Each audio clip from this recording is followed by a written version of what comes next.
হে ভগবান, এটা তুমি কি দিন দেখালে ঠাকুর?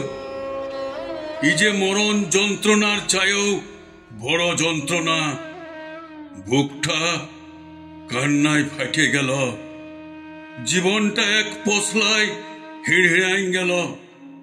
রক্তের টানটা আজ সস্তা বাজারে বিকাই গেল। মনে হচ্ছে এত কষ্ট করে বেটাটাকে মানুষ করার ঋণ শোধ হইল। এতদিনের পরিশ্রমটা আমার সব মাটি হয়ে গেল। বেটাটা যখন ছোট ছিল আমার সাথে গল্প করলে বলতো, বাপ বাপ তোকে আমি চাঁদে নিয়ে যাব। আর এখন বেটা বড় হয়ে বলে তোকে বৃদ্ধাশ্রমে নিয়ে যাব।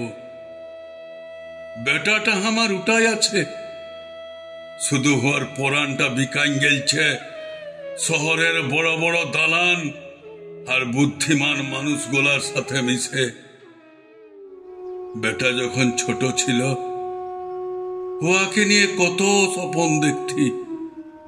বেটা আমার মস্ত বড় অফিসার হবে, বাপকে সজ্ঞে রাখবে।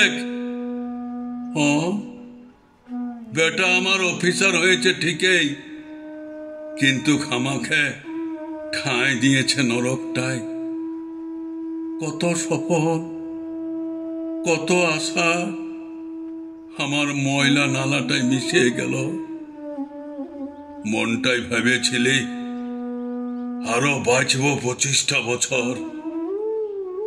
এখন পরানটা কাঁদে কাঁদে বলি, ভগবান ভগবান এবারে উঠাইলাম, হতভাগা এই বাপের বাঁচার কোনো দাম নাই। সকালে বেটার দলানটার বাইরের দরজাটায় ঠাই বসে আছি। বেটা আমাকে ঘরলে খেতে হন্তদন্ত হয়ে গাড়ি রাখতে গেলছে। পরানটা বারবার কাঁদে উঠছে, আমি নাই যাব, আমি নাই যাব। মনে হয় বেটার বহুটা এটা শুনতে পাইল।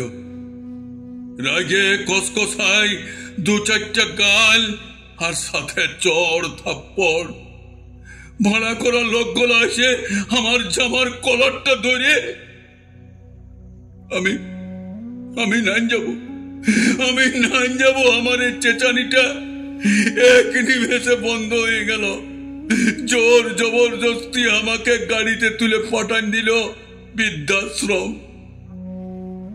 বৃদ্ধাশ্রম নামটা শুনে জায়গাটা ভেবেছিলি নরক। না হে, ভুল ভেবেছিলি। আমার মতো হাজার হাজার হতভাগা বাপ পিঠিনে আছে। এখন মনে হইল বেটার ঘরটাই নরক ছিল, এটাই স্বর্গ। ছোট সময় আমার বেটা ঠিকই বলেছিল, বাপ তোকে স্বর্গ দেখাবো। আমি খুশি খুশি সবাই। ইটিনের দিনের আলোয় রাতের আঁধারে আমার মতোই সব বাপ গুলাই ঢুকরে ঢুকরে কাঁদে। আমাদের দুঃখটা কেউ নাই বুঝে, কেউ বুঝে নাই আমাদের দুঃখটা। আজ 10টা বছর বৃদ্ধাশ্রমে থাকেও পরানটা আজও কাঁদে। আমাকে নিয়ে চললো, আমি নাই থাকবো এখানে। আমাকে নিয়ে চললো বাপ, আমাকে নিয়ে চললো।